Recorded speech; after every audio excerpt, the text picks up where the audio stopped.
Mardi 21 mai 2019, c'est parti pour 5 jours de grève dans le secteur de la santé au Burkina Faso.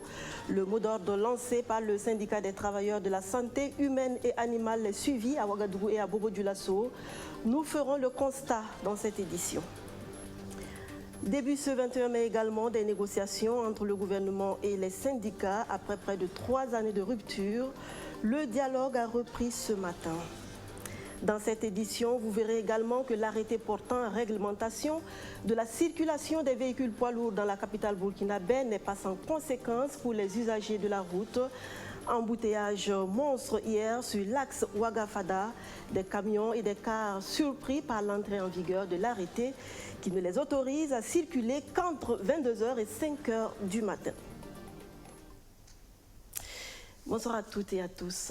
Début ce mardi sur l'ensemble du territoire national de la grève générale de 5 jours dans le secteur de la santé. Ce sont au moins 5 syndicats de la santé qui fulminent contre l'exécutif, que ce soit au SYNCHA, le syndicat des travailleurs de la santé humaine et animale, ou au niveau des syndicats de l'administration hospitalière ou encore du côté des syndicats des infirmiers, des médecins, des sages-femmes et maïeuticiens d'État. Le mot d'ordre est clair, contraindre le gouvernement à tenir ses engagements. Quel impact de ce débrayage dans les formations sanitaires à Ouagadougou? Arsène Konditamde a fait le tour de quelques hôpitaux. Yamtenga, zone non lotie située derrière le quartier Katria, dans l'arrondissement 11 de Ouagadougou. Au CSPS de ce quartier, le mot d'ordre de grève du syndicat national des travailleurs de la santé humaine et animale est suivi. Le bureau du major, la maternité et les autres locaux sont fermés, sauf le dépôt pharmaceutique était ouvert à notre arrivée. En outre, pas l'ombre d'un seul agent sur les lieux. À l'hôpital de district de Bogodougou, ce n'est pas l'affluence des grands jours. Une bonne partie du personnel est en grève, quelques agents assurent le service minimum. Ne souhaitant pas être filmés ni interrogés, difficile de vérifier le statut de ces agents confinés au sein des bâtiments. Certains d'entre eux portaient des blouses d'école de santé bien connues de la place. Au service de la pédiatrie de l'hôpital, certains patients ont eu droit à des soins en ce premier jour de grève du personnel sanitaire.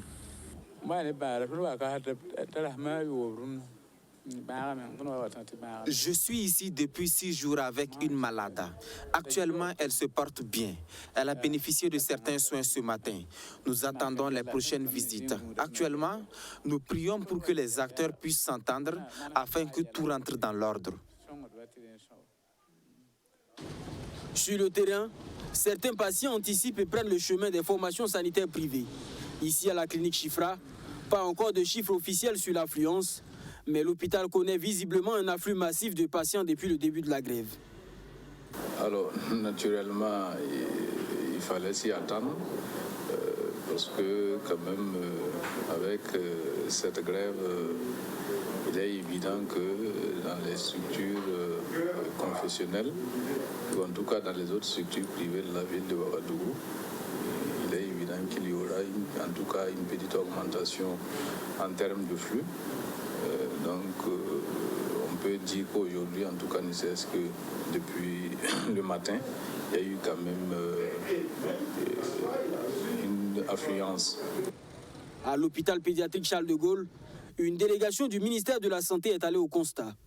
Selon la première responsable des lieux, le service minimum est assuré. Et en tout cas, vous avez vu quand même que le service minimum est assuré.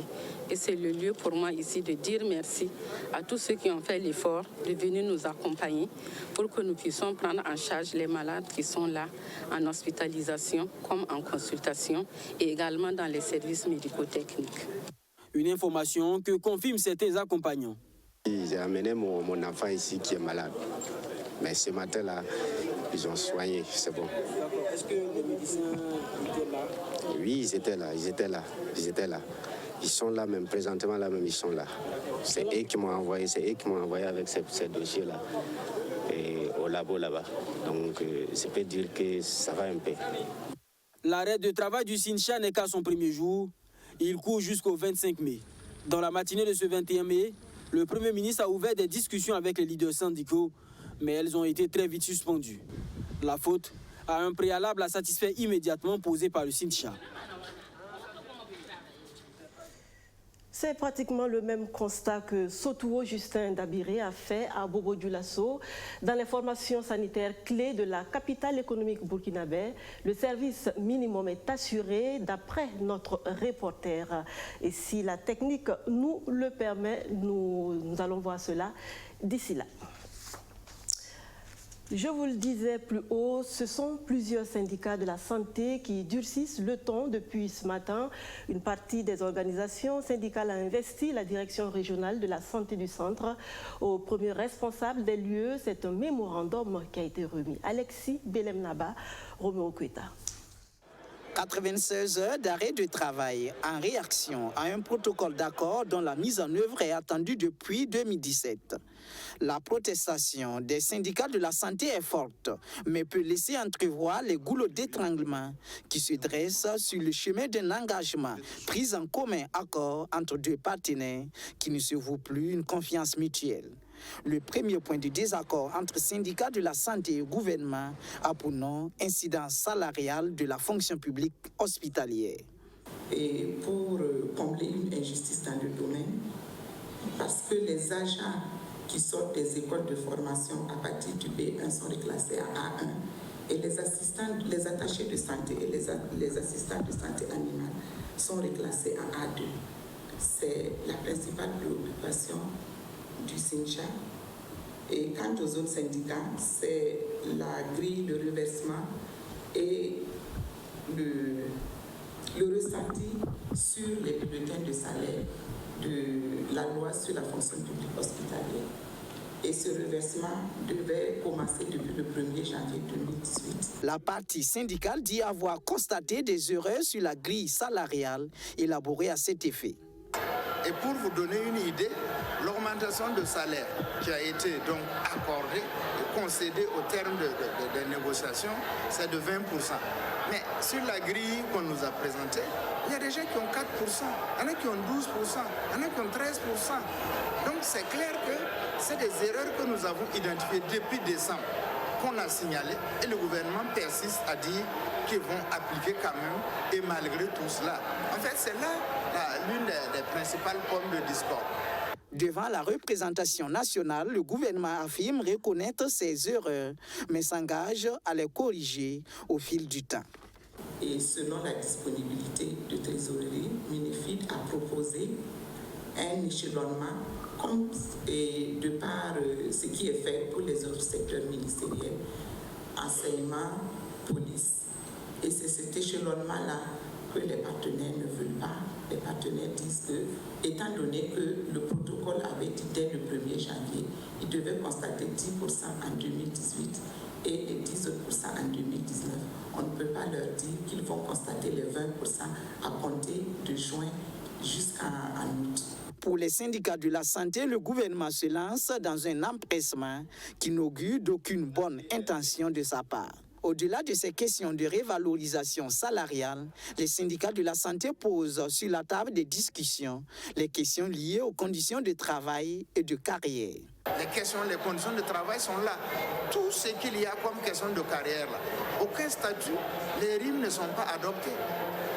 Les questions de liberté, nous sommes toujours à dénoncer des comportements de remise en cause dont le gouvernement n'a pas satisfait notre plateforme. L'autopome de discorde entre les 6 syndicats de la santé et le gouvernement demeure l'opérationnalisation de l'Agence générale de soins de santé primaire qui ne rencontre pas l'assentiment de la partie syndicale. Et le Front social qui n'est pas prêt de s'estomper après une accalmie de plusieurs mois, espérant la concrétisation du Fonds spécial routier du Burkina. Les péagistes reviennent à la charge avec une grève de 48 heures. La coordination des comités CGTB des péages a déposé un préavis allant du jeudi 23 au samedi 25 mai 2019. Et c'est dans ce contexte marqué de revendications sociales à tous azimuts que s'est ouvert ce matin le dialogue gouvernement-syndicat. Après une léthargie de 2 années, le nouveau Premier ministre veut insuffler une nouvelle dynamique dans la relation exécutifs partenaires sociaux. Et de leur côté, les organisations syndicales posent sur la table de discussion la suppression de l'IUTS comme préalable à la poursuite des échanges. Les précisions de Rémi Lambert-Nébier. Entouré des ministres les plus impliqués dans les questions de revendication syndicale, en l'occurrence le ministre de l'économie et celui de la fonction publique, le Premier ministre et par extension tout le gouvernement fait de nouveau face aux organisations syndicales 2 ans après le dernier acte. 2 ans durant lesquels plusieurs questions sont restées en suspens, mais aussi 2 années qui semblent avoir alourdi le cœur de la partie syndicale.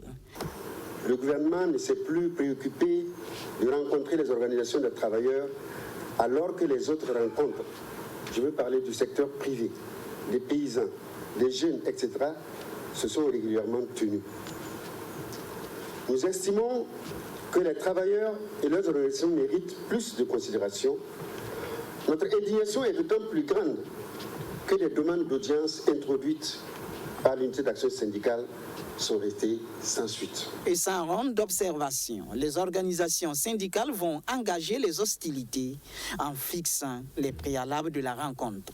Pour protester contre cette attitude du gouvernement qui évoque régulièrement le dialogue social et dans la pratique fait le contraire, l'unité d'action syndicale exige, comme préalable à l'examen du cahier de doléances de 2017, le traitement de la question relative à l'IUTS prélevée sur les primes et indemnités servies aux travailleurs du privé et des établissements publics et parapublics de l'État. En face, le chef du gouvernement va tenter de calmer les ardeurs en édictant ce qui lui semble être les règles du jeu. De mon point de vue, dans une rencontre comme celle-là, il ne devrait pas y avoir de préalable à l'ouverture des travaux. Les préalables sont conçus pour organiser le débat et faire en sorte que ce débat soit fluide.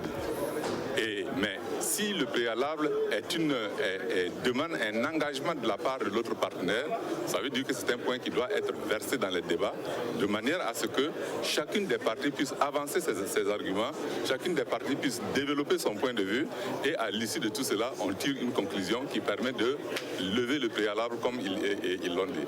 Mais on croit à la bonne foi du gouvernement, mais comme on dit, on ne piétine pas 2 fois la chose de l'aveugle.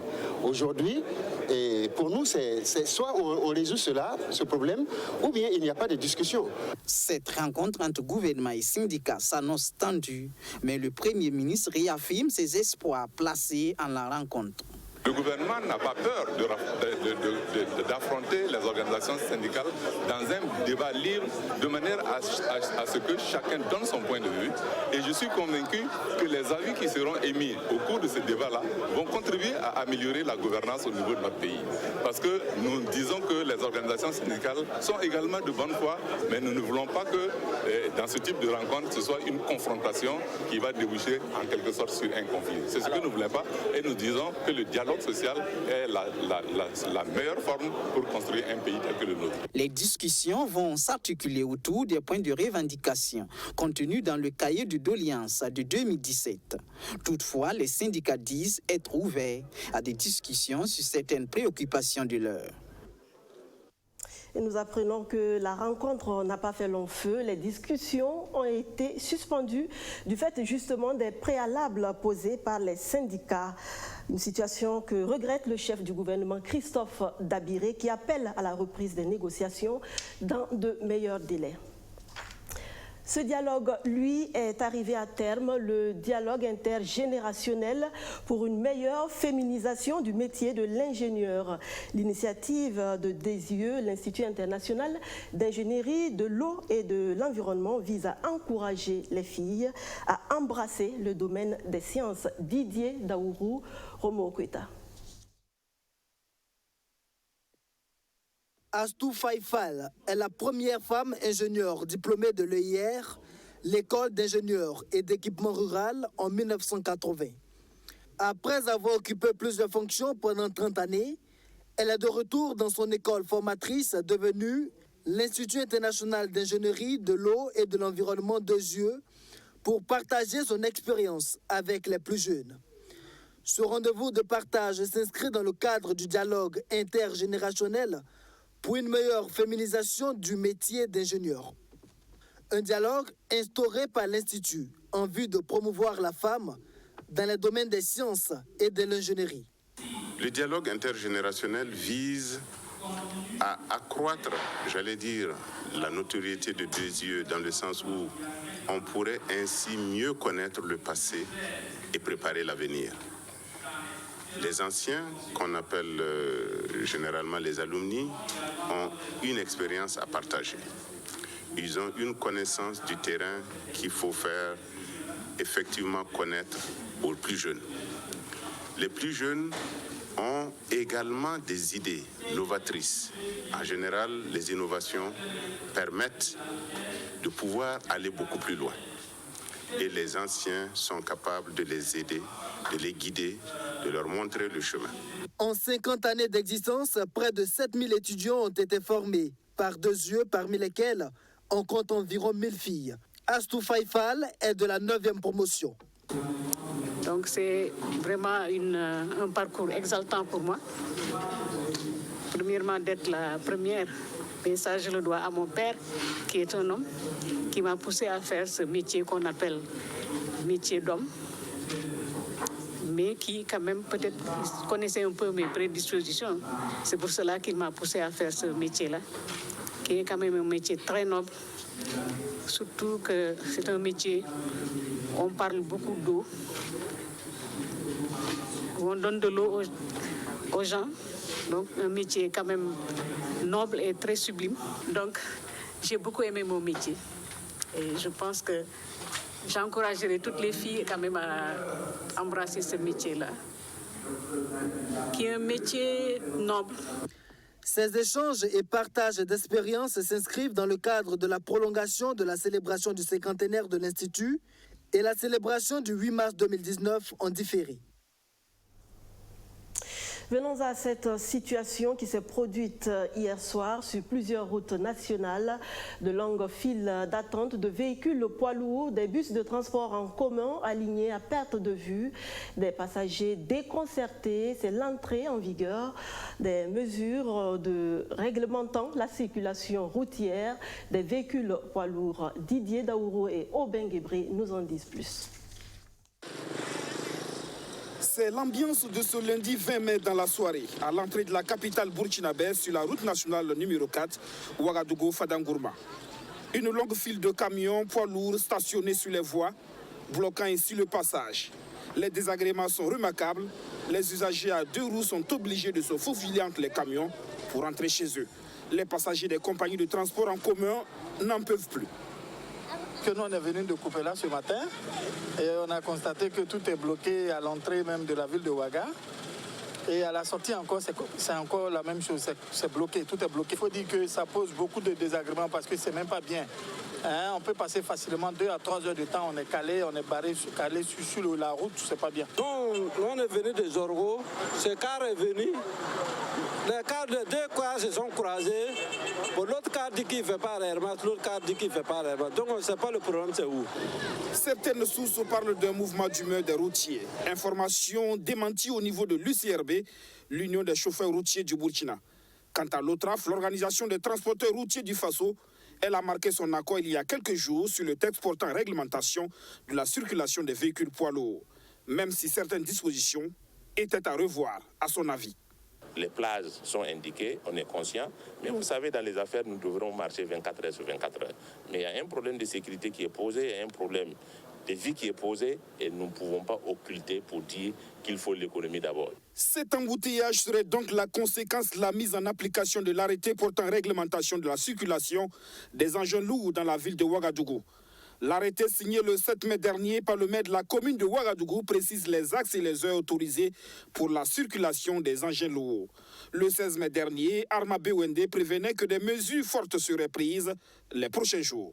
Je pense qu'à partir d'aujourd'hui, vu que cette appropriation va se faire par tous les acteurs, nous allons engager les forces de sécurité urbaine, notamment la gendarmerie, la police nationale, la police municipale et la douane, à appliquer d'une manière stricte, avec une tolérance zéro, cet arrêté. Une mesure attendue par tous au regard des cas d'accidents occasionnés par les poids lourds. Mais les désagréments de ce lundi 20 mai montrent à souhait que des dispositions devraient être rapidement prises par rapport aux espaces de stationnement hors de la ville en attendant les heures de circulation. En rappel, la circulation des véhicules dont le poids est supérieur ou égal à 10 tonnes n'est autorisée que de 22h à 5h du matin dans la ville de Ouagadougou. À présent, le constat de la grève du Sincha à Bobo-Dioulasso, je vous le disais plus haut. Le service minimum a été assuré d'après notre reporter Soto Justin Dabiri. À la maternité Gimi Ouattara de Bobo-Dioulasso, l'affluence n'est pas au rendez-vous ce matin. Les malades venus se faire consulter sont reçus par les élèves infirmiers diplômés d'État en fin de formation. Ces IDE ont été appelés pour assurer le service minimum suite à la grève sans service minimum du syndicat des travailleurs de la santé humaine et animale. Après sa consultation, Irène a pu avoir de quoi soulager son mal. En fait, je ne me sentais pas, donc je suis venue me consulter. Oui, j'ai eu des médicaments, donc tout ça tu fais.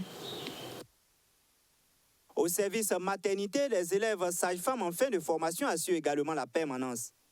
Après la maternité Gimi Ouattara, nous voilà au serment de dos situé au secteur 22 de Bobo-Dioulasso. Certains services comme la médecine sont quasiment vides. Au service hospitalisation chirurgie, aucun agent de santé n'est présent aux côtés des patients que nous avons croisés. Aux urgences, le médecin-chef et 3 élèves infirmiers diplômés d'État assurent la permanence. Du serment de dos, cap est mis sur le CSPS d'Akaville situé au secteur 10 de Bobo-Dioulasso. Ici, aucun service minimum n'est assuré. L'hôpital Sorosanou de Bobo-Dioulasso est la dernière étape de notre visite. Ici, la grève du syndicat des travailleurs de la santé humaine et animale est bel et bien suivie selon le directeur des ressources humaines. Urgence pédiatrique, il y a le service de la néonatologie. La néonatologie, ça c'est pour ce qui concerne la pédiatrie de façon générale. Pour la maternité, il y a la salle d'accouchement. Et il y a le bloc opératoire de la salle, de la maternité. Pour la médecine, le département de médecine, nous avons les urgences portes, donc le service d'urgence médicale, et nous avons le service aussi de la néphrologie. Médecine. Pour le département de la chirurgie, nous avons les urgences chirurgicales qui fonctionnent normalement. Nous avons aussi le service de la réanimation qui fonctionne normalement. Le service minimum est assuré à l'hôpital Sorosanou par 44 infirmiers diplômés d'État, 8 sages-femmes, 12 infirmiers militaires et 3 médecins militaires. Un dispositif qui devrait en principe assurer le service minimum jusqu'à la fin de la grève du Sincha. Nous sommes toujours en plaidoyer pour renforcer ces effectifs-là. Mais n'empêche que déjà à partir du nombre que nous avons, à partir de l'existant, nous avons mis en place un système de planning de sorte que au moins qu'ils puissent tenir, ce nombre-là puisse tenir jusqu'au dimanche à venir. Les cas d'urgence seront référés à des structures de santé privées selon le directeur des ressources humaines de l'hôpital Sorosanou. Fulbert Kombego d'ajouter que dans ces structures privées, le tarif sera le même que celui de l'hôpital. Nous avons des structures de référence avec lesquelles nous avons, en tout cas que nous avons approché. Si éventuellement nous avons des cas qui nécessitent une référence vers ces structures-là, ces cliniques privées-là, on pourra les référer sans aucun problème. Et comme je l'ai dit, cela ne va pas impacter sur les tarifs. C'est les mêmes tarifs qui seront appliqués. Et si différentiel il y a, l'hôpital va prendre ces différentiels en charge, il n'y a pas de problème. Pendant ce temps, les agents de santé humaine et animale se sont retrouvés à la bourse du travail de Bobo-Dioulasso dans la matinée de ce mardi 21 mai 2019 pour répondre au mot d'ordre de grève de 96 heures du Sincha, suivi d'un boycott des gardes et permanences à compter de ce 21 mai 2019. La grève se déroule à partir d'aujourd'hui pendant 96 heures jusqu'au samedi matin à 6h59. Ça, c'est une grève totale. À l'issue de ça, le samedi, à partir de 7 heures, nous allons observer la grève de permanence et de garde. Ça veut dire quoi? Ça veut dire que l'administration générale travaille de lundi à vendredi, samedi, dimanche, ne travaille pas. Donc, si nous devons respecter notre mot d'ordre de grève, samedi et dimanche, nous ne serons pas au service. On va revenir le lundi, commencer à 7 heures comme tout le monde. Pour le Sincha, la suite à donner à cette grève sans service minimum dépendra de la réaction du gouvernement. Les travailleurs de la santé humaine et animale exigent la mise en œuvre du protocole d'accord signé avec le gouvernement le 13 mai 2017.